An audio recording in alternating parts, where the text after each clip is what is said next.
Recording button. Hey, hi, hello, welcome back, Alexandrian Codex. I'm Alex, I'm not blind, despite getting bleach in my eye earlier today. Yeah, word to the wise, don't fucking do that. Wear eye protection. Else you, gotta flush that eye for like 30 fucking minutes. If you've never had to flush your eye with running water, which means keeping your eye open, staring into the running water for like 15, 20, 30 minutes, that is a holy unenjoyable experience. I mean, it sounds that way, right?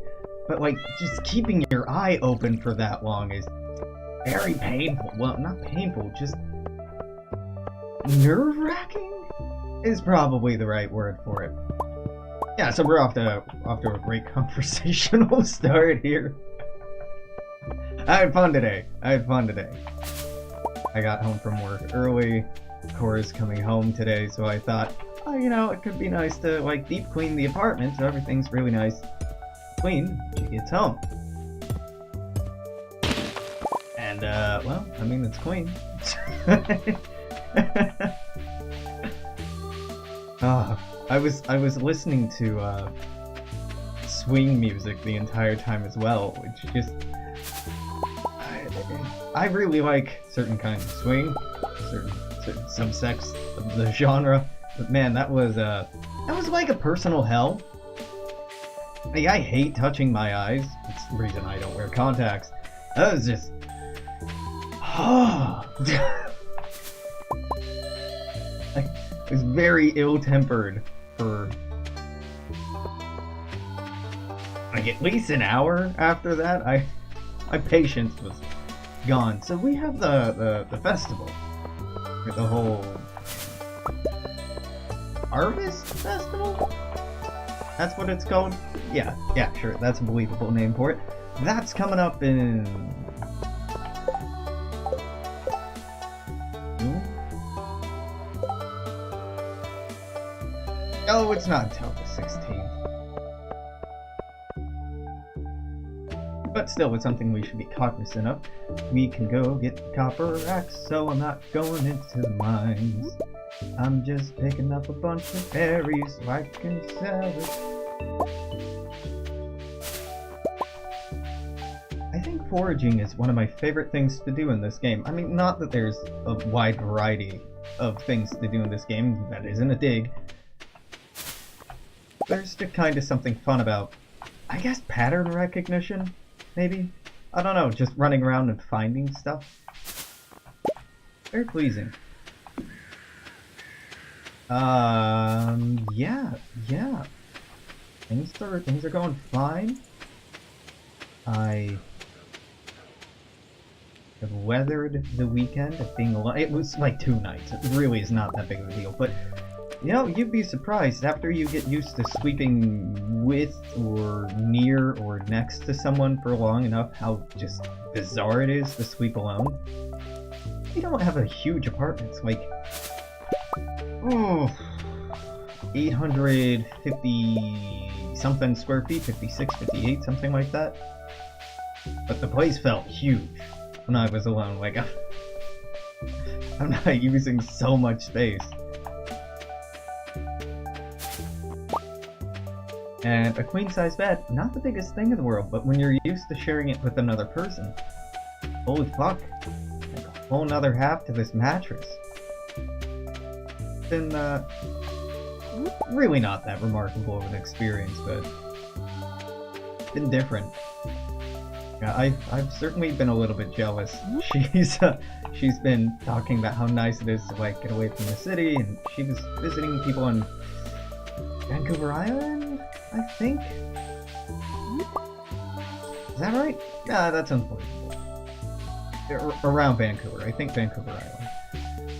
And she's like, yeah, it's so peaceful here. I saw a deer today, and I'm like, I worked all day, and I work all day tomorrow, and the next day, oh boy, I work all day. And I get to meet dozens of new strangers who I will never see again, and have very little time to myself. This is my day. You know, we probably could have, and by could have, I mean should have, brought along steel so I could just upgrade the copper pickaxe immediately. Though, taking a look at our finances here, even if I had, we might not be able to afford it. I've played enough hours of this, I should have the costs of everything memorized. I don't. Obviously. I don't. So on the agenda for tonight, I think an hour of Stardew Valley, or 2 maybe. 2 might be better for the backlog, but really like an hour of this a day is about all I want. And then we can hop into Kaiserreich, because I'd really like to finish that campaign before...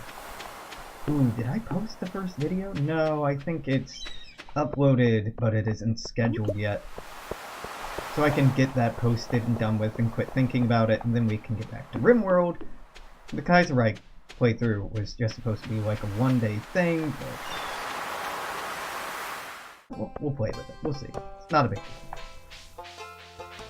Oh, man. I want to steal this bok choy. That is bok choy, right? Looks like it.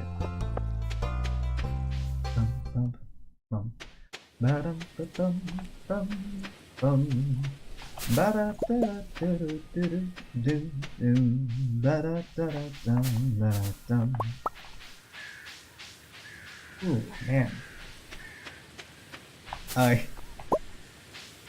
One of the reasons you should follow me on Twitter, not just for notifications, though it is mostly for notifications. It is mostly me being like, hey, I'm streaming, or hey, I'm not streaming, or hey, I'm thinking about streaming this, or stuff like that. I'll be real. The variety there is lacking.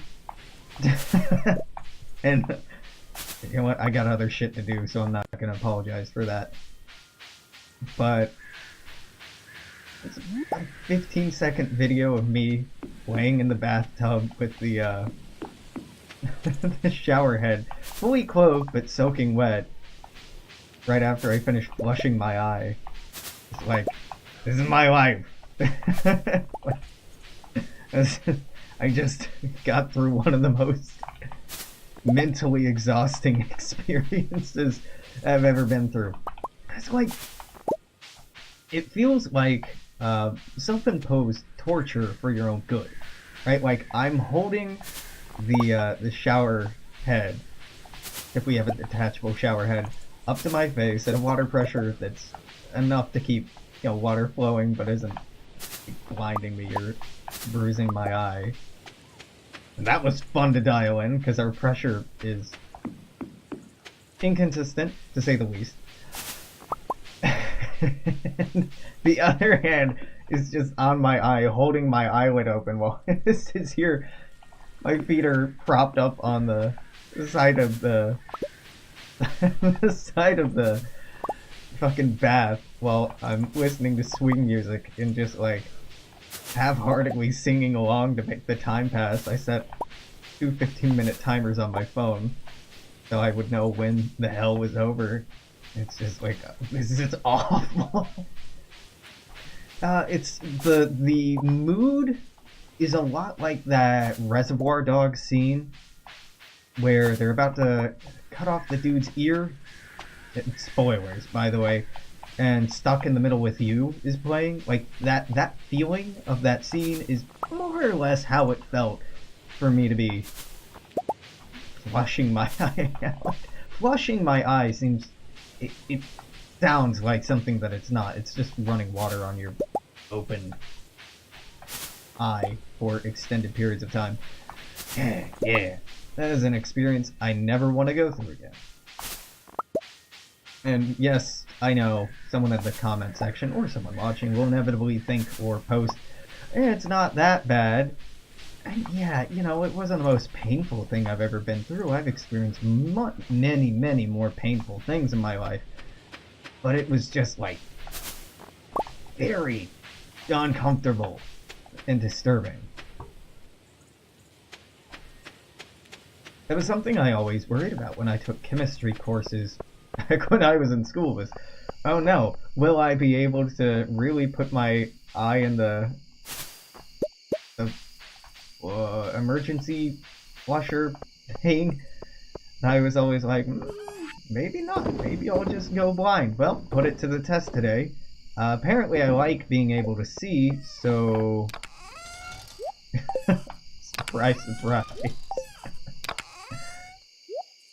This is an awkward amount of time to have left in the day. I suppose I can just go looking for some wood to cut down? Some trees to cut down, I might even say. Yeah.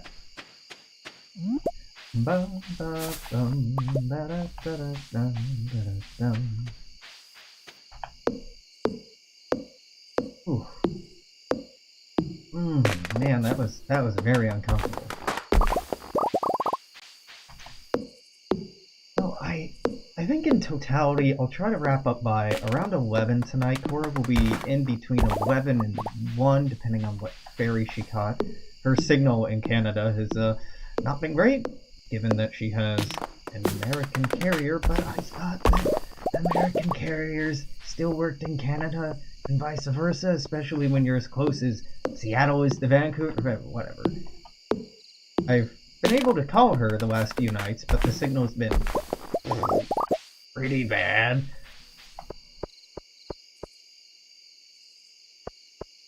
So, you know, around 1 a.m. I'll find out if Cora actually made it off of the ferry or if the ferry sunk in a tragic accident. No joke! That invasive thought has been popping into my head all afternoon. I can swim, so if I were in that situation, it would suck, and I would be very unhappy and uncomfortable and sick, probably. But I'd make it through. Cora, can't swim. She grew up in Arizona. Not a lot of water in Arizona. Not a lot of opportunity to learn. So, I've been a little unnecessarily worried, like, what if the boat sinks? She can't swim, Alex! Fine. There's flotation devices, etc., etc., etc. It's kind of weird, the way that sometimes we can get anxiety and worry for our loved ones in ways that we wouldn't even worry for ourselves. Like, if I fell off a boat, I would suck. It would take me a long time to swim back to shore, depending on where I was, or a long time to get rescued, but, like, I can float. I can swim half decently.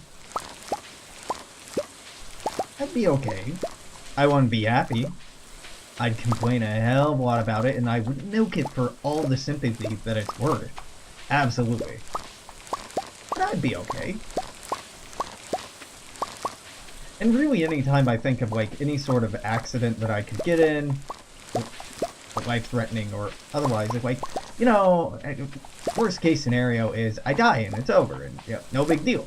But, it's a big deal, but, like, I'm not gonna be feeling bad about it after the fact, right? I'll be dead. It's on other people to be lamenting how sad and unfortunate it is. I just gotta focus on not dying. Easy. I don't mean to have an overly cavalier attitude towards danger. I certainly don't, but I do have a sense of resignation that I feel whenever I'm in a potentially dangerous situation. Even not so dangerous situations that are just supposed to evoke fear. Like whenever I've been on a roller coaster. Would I say it's fun? Kinda. Mostly I'm just like, okay, well, I have to put my faith in the engineers who built this thing, the maintenance technicians who upkeep it, hold it to a certain standard, and I just have to put my trust in my fellow human beings that they've made this an operable machine that won't kill me, and they know their physics, and they know their engineering, and I die, well, there's nothing I can do about that. And I have the same thing that happens when I'm on a boat, or when I fly, or when someone is driving me somewhere, even if I'm in public transportation. I just have this resignation of like, There are some things you can't control. I just have to hope that the people who can control this did their best and weren't just half-assing it today. And generally, I can make peace with that pretty quickly. But if someone I love is in that situation, I worry about it a lot more. Anytime my parents fly, anytime a significant other is flying, or anything else, I worry way, way more for them than I would for myself in that situation.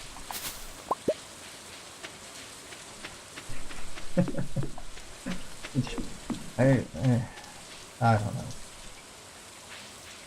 May just be that I'm afraid of losing people to an exaggerated extent. But, I mean, if that's the case, that's the case.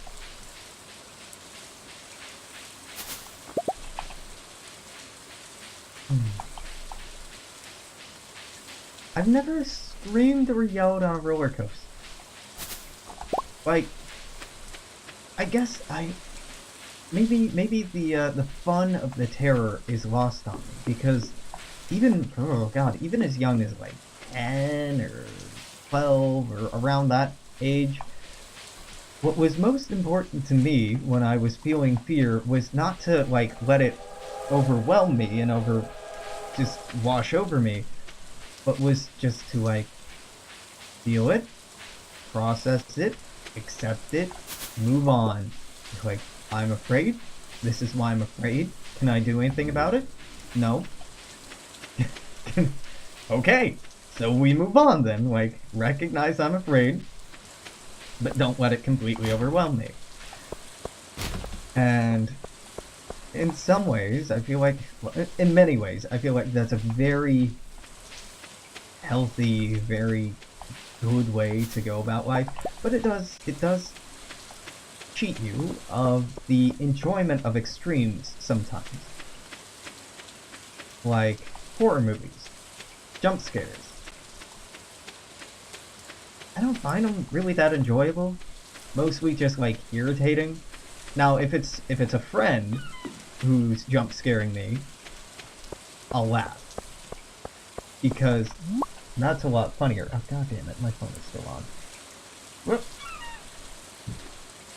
Boy, that horrible interference sound. It's far enough away from the mic that it's probably not awful, but it's probably not great either. Like, if a friend were to jump scare me or frighten me, I would laugh, because, like, well done, you know, you worked for that. But if it's a movie that's scaring me, like, what if I just didn't watch this? How about that? Like, I don't hate being scared. It can be enjoyable.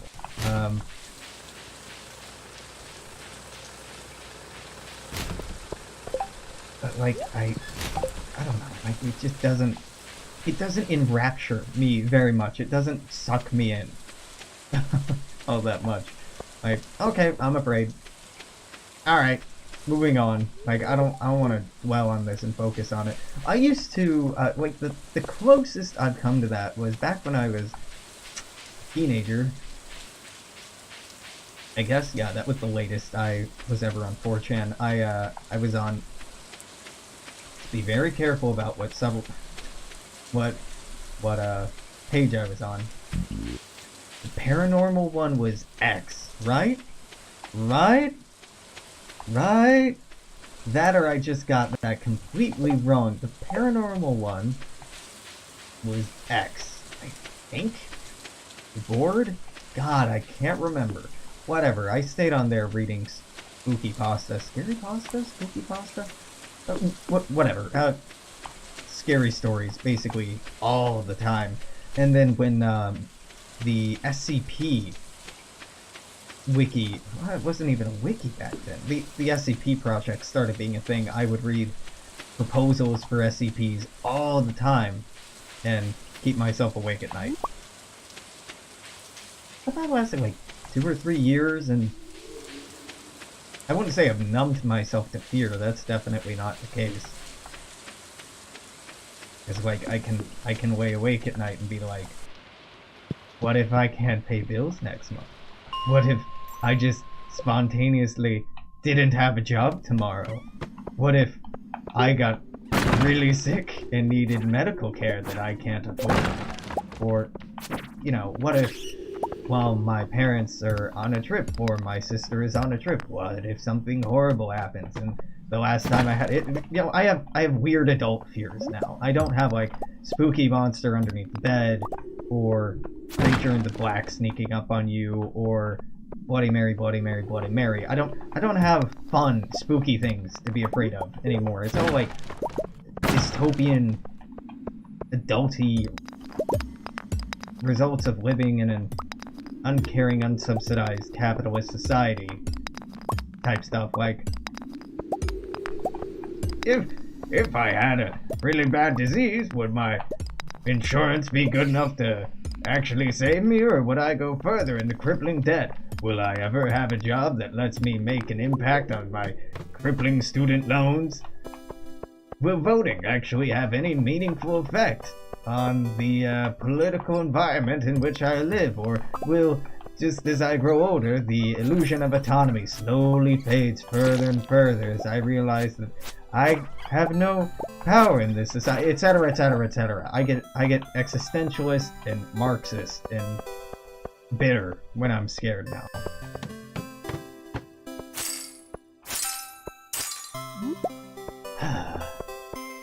Kinda makes you miss the monsters.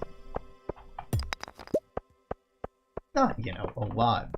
I was fucking terrified at the dark when I was a kid. I think I slept with a light or a night light on. Really, I slept with the light on until I was 10, give or take. I remember, even when I was 11 or 12, I had recurrent nightmares for weeks on end. My brain just would fixate on things and not let them go.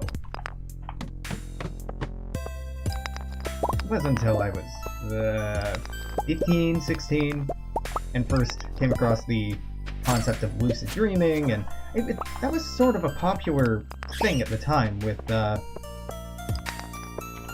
Wrist Cutter is a Love Story and Waking Life and other movies like that coming out around that time that were pretty impactful on that whole like, wait a minute, I can control my dreaming, and if I have a nightmare, just be like, nah.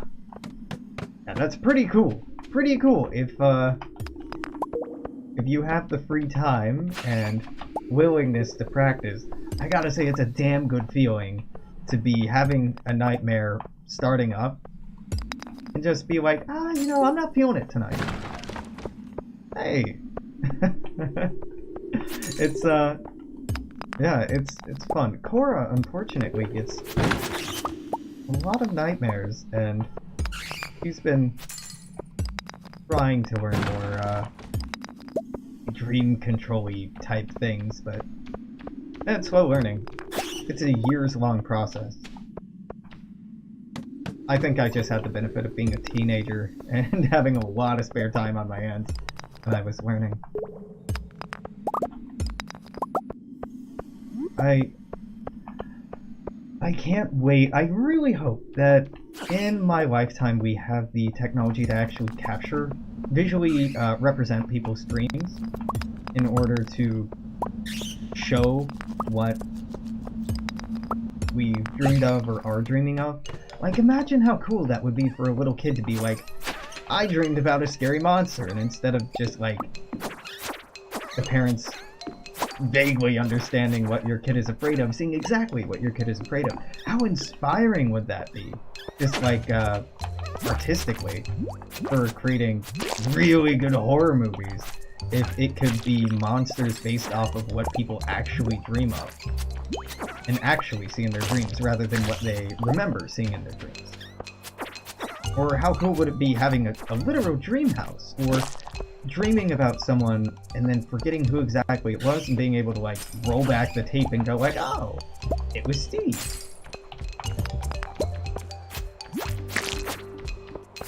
Really any kind of technology that would better enable us to have more accurate memory recall, let alone dream recall, would be, yeah,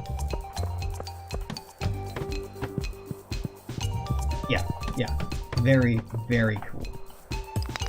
Also pretty disturbing, right? Because if somebody can record your dreams, then they can also record, like, the worst nightmare you've ever had, and just play that over and over and over. I remember one I had, after I got out of a relationship, long-distance, long-term relationship, which, you know, is telling in and of itself, of 2 years? 2 or 3 years? Something like that. Right when I started in college back in 2010. And I would just hear the song Yellow Rose of Texas in my dreams. But it would be like a disembodied song playing from like old-timey speakers, and I would just be wandering around blackened hallways trying to find the source of the music. It was some eerie shit. I guess the thing making the sound was the metaphorical specter of the relationship, or I don't know. There's some imagery in there, I guess. But that made it very hard to sleep for quite some time. It's amazing how creative we can be. Another really, really helpful device, for me at least, when it came to trying to learn to make peace with my dreams, I guess, was the conceptualization that, you know, when you're running from something in your dream, you're running from yourself, right? Anything you're dreaming of is just something you are coming up with, albeit it's your unconscious brain or your subconscious brain or some other mechanism that we don't fully understand, but none of it is external stimulus, or very little of it is external stimulus. And given that it's not heavily reliant on external stimulus, and it's reliant on internal processes, you can change it. That was a watershed moment. Very nice watershed moment. I gotta say, I'm loving the rain. Seattle could definitely use a little bit more right now. It hasn't been bad lately. It's just been fucking smoky.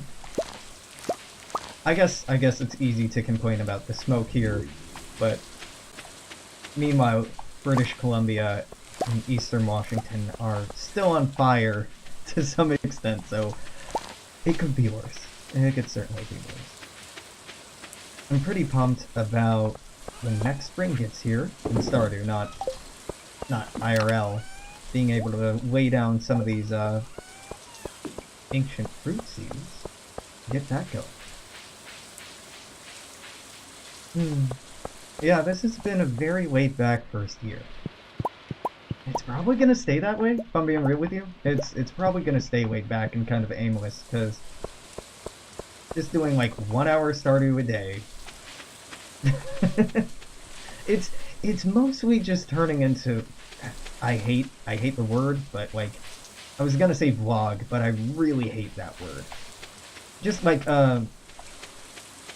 it's sort of clever, combining blog and video into vlog, like vaguely clever, but what I really dislike about the word is it isn't phonetically dissimilar from blog. So if somebody's talking about blogging and vlogging in the same sentence, unless you have a very good ear for the difference between but and vut sounds, which, you know, good on you if you do, I certainly don't, it's incredibly confusing what the fuck the person is talking about. Now, I haven't heard somebody seriously use the term vlogging in the better part of a decade, but still, that was incredibly confusing back in, like, 2010, 2011, whenever that turn of phrase was big.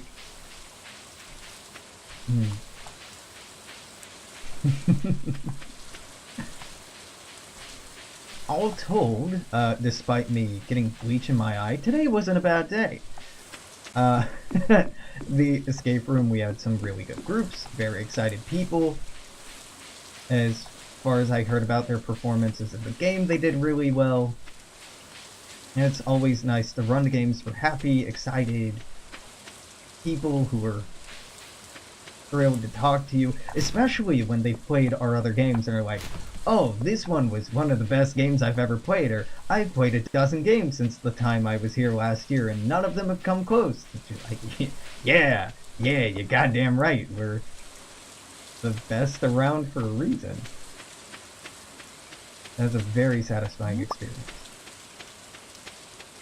There was one kid today, I think she was 17, 16, 17, I can't remember. She came in looking terrified, but by the time she was entering the room with her family, she was like beaming ear to ear, and that is the best feeling.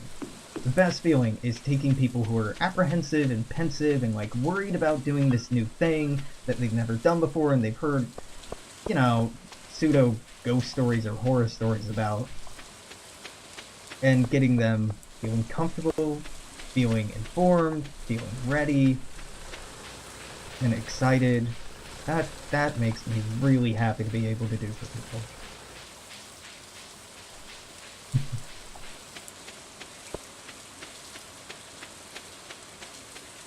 Without being too specific, it's also a lot of fun to watch old folks, and I'm talking like people who are above the age of 60, older folks, discover things for the first time, run into puzzles they haven't seen in their entire life, or run into cool tricks or weird twists that they wouldn't have thought of. And it's really fascinating and exciting to see that kind of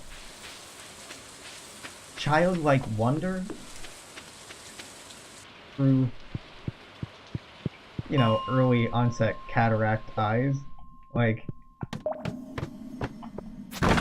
it's fun to be able to bring joy into people's lives.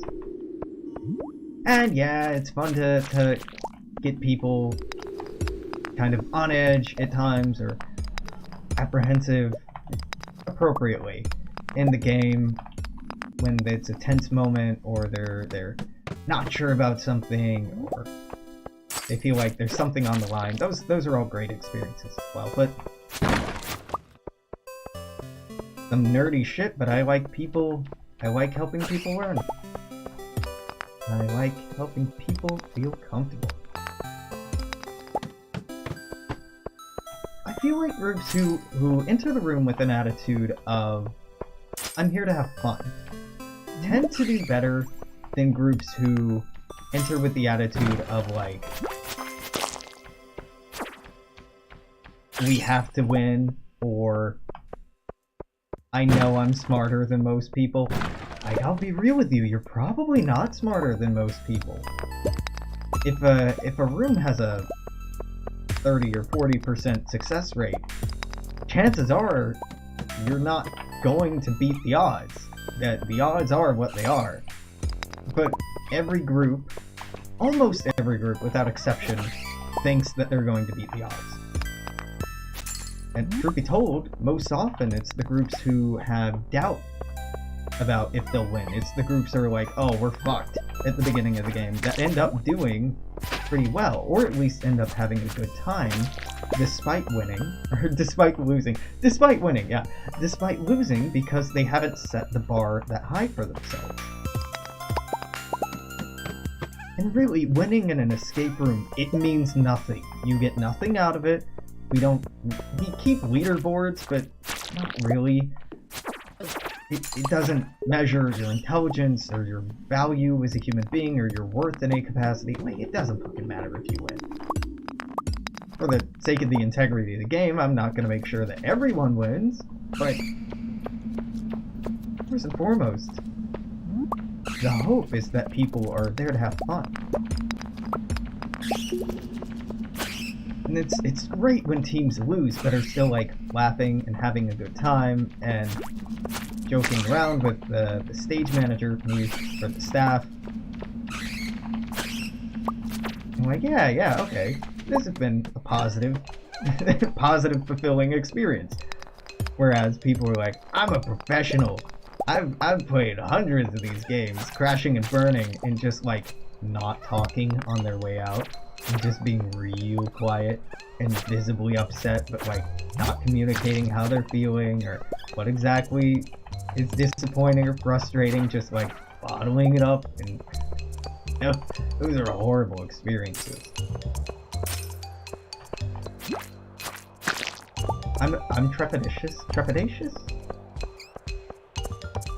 I'm feeling a bit anticipating. I am anticipating the oncoming holiday season. Yeah, it's not even Halloween yet, but I'm still anticipating soon Christmas will be here, because I'm sure as anyone who's ever worked in customer service or hospitality is aware, the holidays fucking suck. The holidays, you have lots of families together, begrudgingly doing things together, making fun of each other, picking at old wounds, practicing some generally pretty unhealthy interpersonal relationship skills, and just like kind of being horrible to be around. Yep, I'm anticipating a lot of that in the next few months. Not to be negative, not to, you know, damn something before it has a chance to happen, just there's a precedent at this point.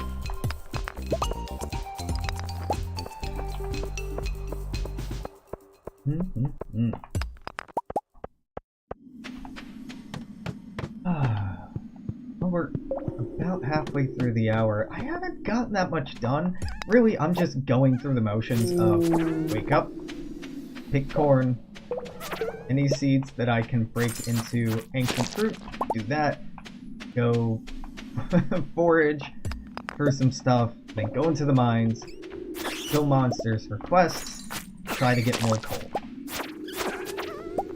Now, you can, I probably have the ability to make coal out of wood by now, so maybe I should be going for iron, but we're getting iron here all the same, or gold.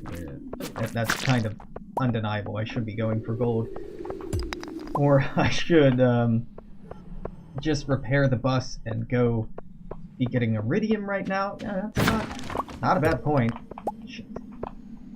Yep. Won't be getting that iron. But I don't know. I'm not feeling any great urgency. I've played this game to death. With the exception of siding with Joja, I've done everything in this game there is to do before. Not feeling that much of a need to create the most sufficient farm, or make the most profit, or anything like that. So I mean, thematically, the draw is just like, it's relaxing, my dude. That's about it. Oh my god. There was already a ladder down. Yep. It's been a long day. I've been awake since 9 or 10 in the morning, which by my standards is super early. It's, what, 8 now?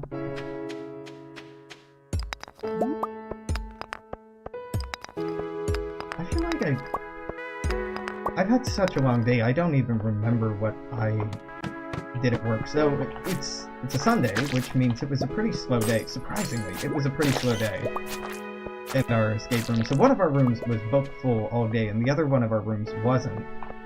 So I got and I'm not saying this sarcastically, I had a much waited on opportunity to deep clean the hell out of that room. It's not often people talk about deep cleaning like, oh yeah, I'm so excited to do it, but like, look, the room sorta needed it, and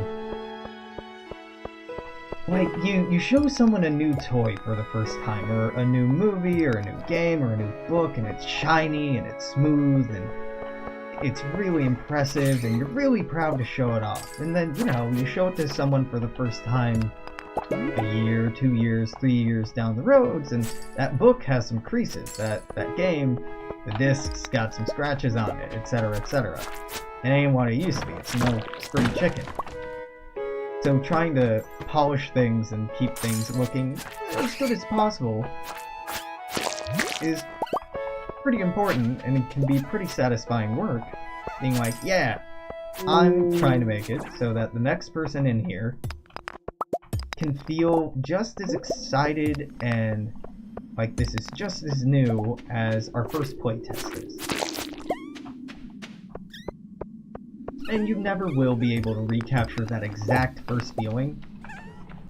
And doing any kind of maintenance or repair work is just fighting, you know, the inevitable heat death of the universe in some regards. But, I mean, shit, so is brushing your teeth. So, even if it's tedious, even if it's ineffectual, in the long term, it's still worth doing. And still, in some way, satisfying.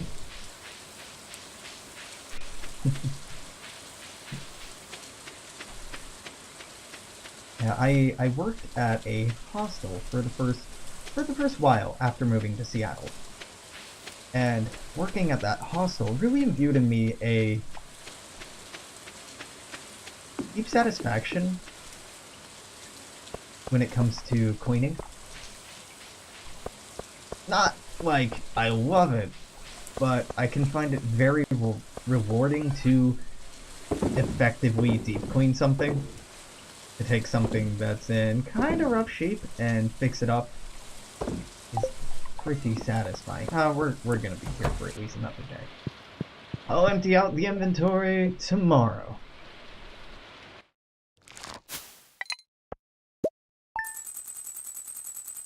Like I would wake up at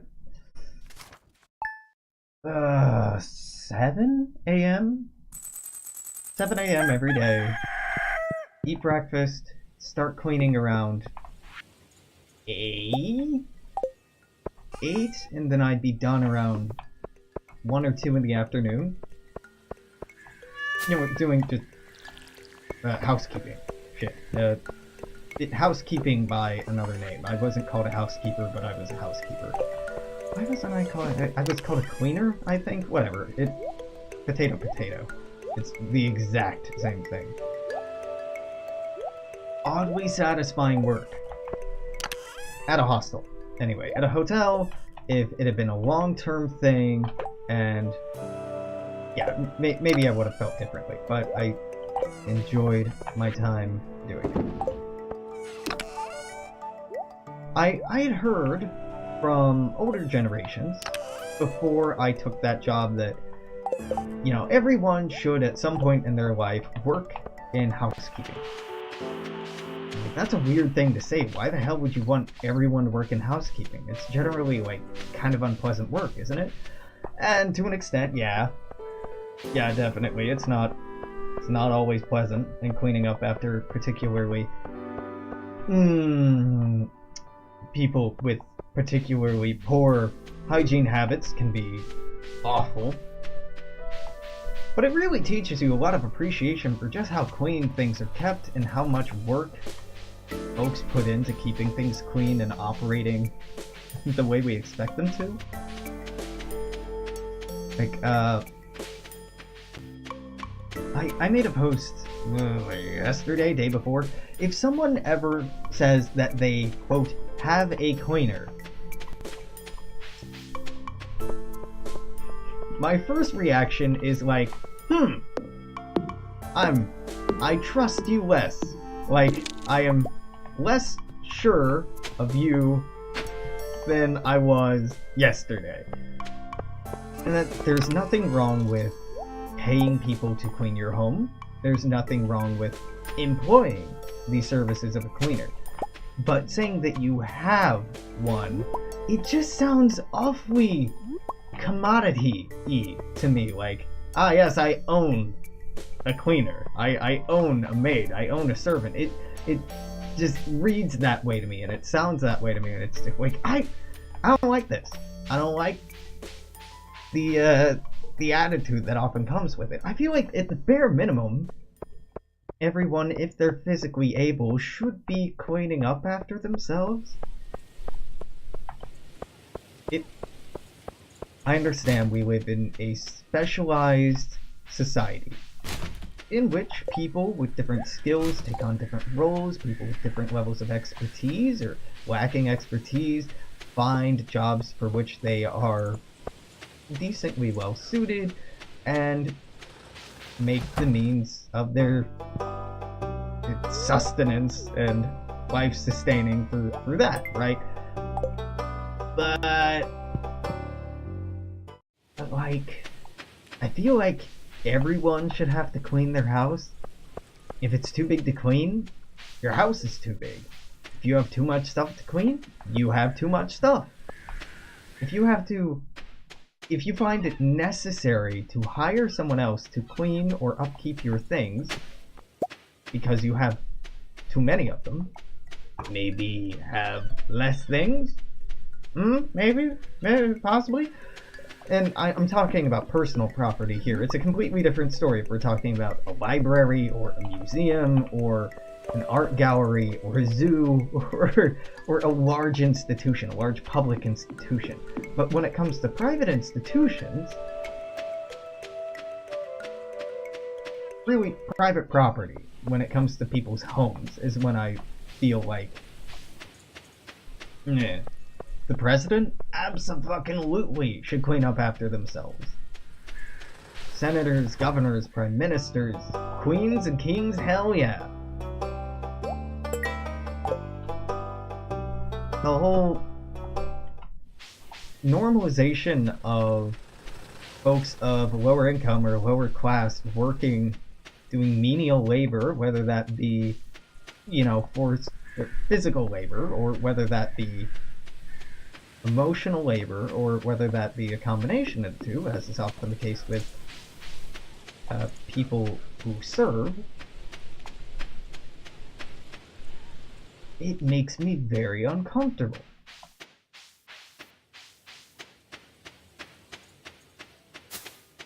Why the fuck should you not clean up after yourself? Just because you can afford to pay someone else to do something doesn't mean that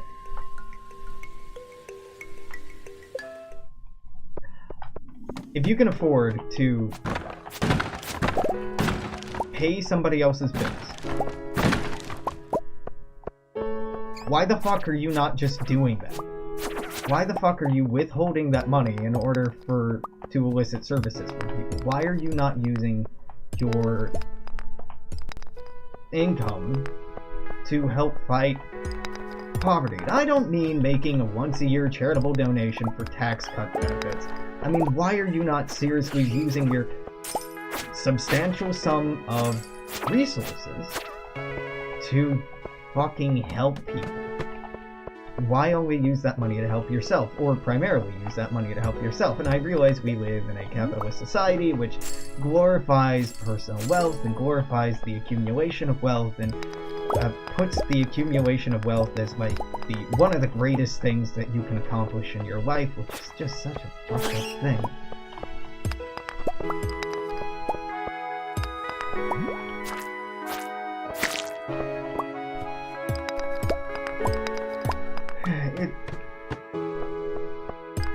I feel like it's a grounding experience to clean up, especially like to clean up your bathroom.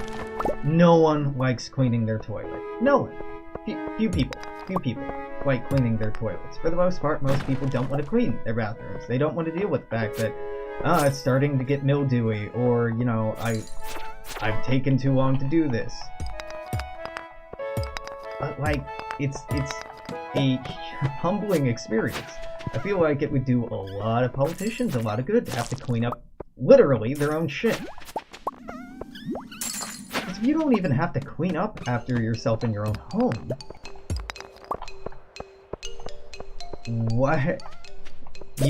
it seems to lend itself to the expectation that you won't have to clean up after yourself or take responsibility for yourself on a broader scale either. Like, yeah, that policy that took basic human rights away from people, not really my fault. Or this economic decision that only benefited, like, the richest 1% of the country. How was I supposed to know that would lead to worse wages or unemployment or a heavier tax burden on the lower and middle classes. I can't be responsible for that. Like, it's a ground up type situation, as above, so below.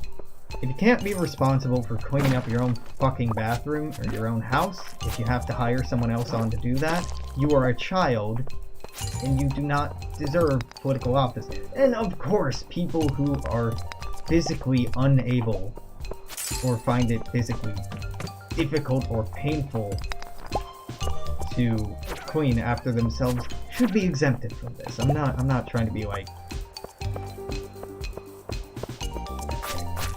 unfairly extreme with this. Just seems like there's a fundamental baseline of personal accountability and personal responsibility that so many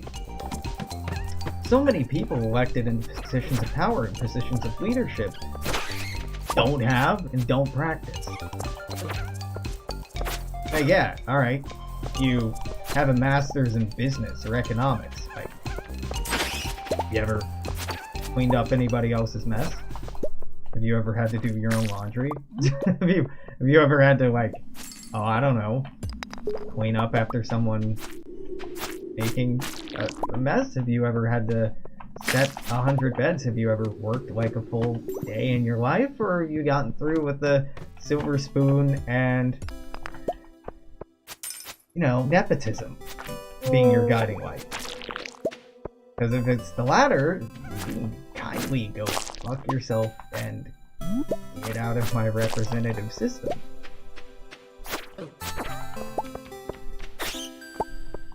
Now, of course, there's certain levels of expertise, certain levels of experience, certain levels of knowledge that are absolutely necessary for the effective management and execution of certain positions.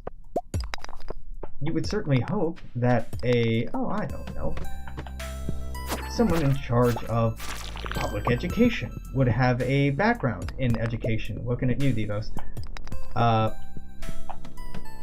Or someone in charge of an environmental protection agency might have some background in environmental sciences. Or someone who's president might have any experience with political organization, running a profitable business,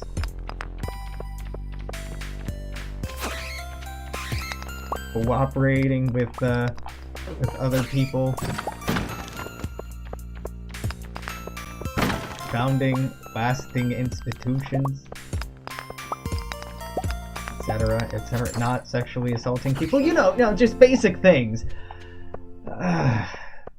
But that's not the way the world works, right? The way that the world works is a lot less reasonable and a lot more depressing. This isn't Fallout New Vegas. It doesn't say it's Fallout New Vegas, does it? It does not. Unless Twitch is being real fucking weird. I probably won't be streaming New Vegas tonight because I'm trying to fix this backlog, and then I'm going to be streaming Hearts of Iron 4 in like 10 minutes? Something like that. So I can wrap up the new Kaiserreich series, hopefully, and then we can get back to RimWorld and Fallout New Vegas. Because New Vegas still has, today's the 21st, it still has like a week and a half of backlog on it, on YouTube. I got myself too excited with the 1.0 release of RimWorld and the new Kaiserreich patch that I'm juggling too many series at a time right now. My god, I'm going to stubbornly try to keep as many of these balls in the air.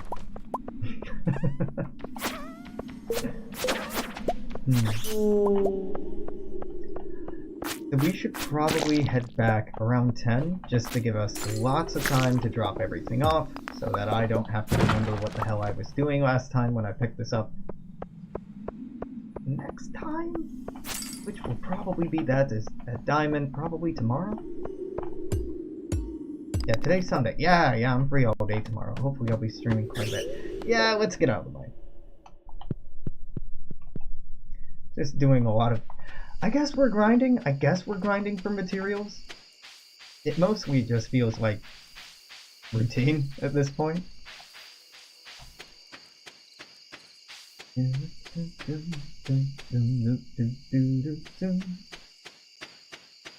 What if I want to get done by spring?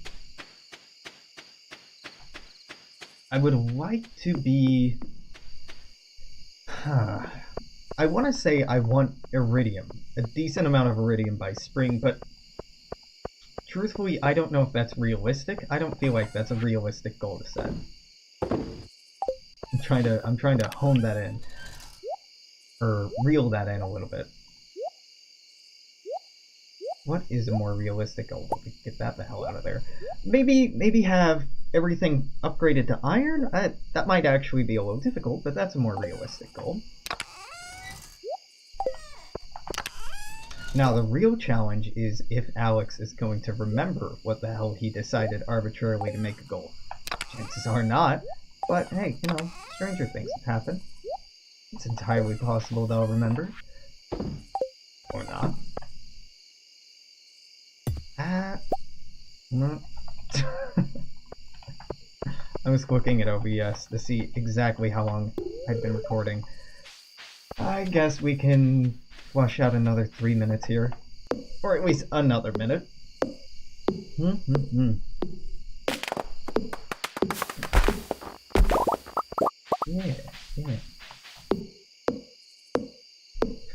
Yeah. I think the New Vegas, the first episode of New Vegas just went live on YouTube today or yesterday, or sometime in the last week. And somebody commented like, "You should install mods to make it look prettier." And my immediate thought was like, "Oh, that ship has sailed. It is way too late to do that." I might come around to it. Anywho, so I'm gonna put in a cut here. I'm gonna switch over to Kaiser right now. Oh, hey. But if you are watching on Twitch, ain't nothing gonna change. I'm gonna stay live. If you're watching on YouTube after the fact, you probably know the deal by now. This is it for today. More will be up tomorrow, either this or something else. Until then, make sure to comment, share, like, subscribe, Twitch, Twitter, YouTube, Alexandrian Codex on all the things. Until then, toodaloo, take care. I'll see you then. Bye-bye.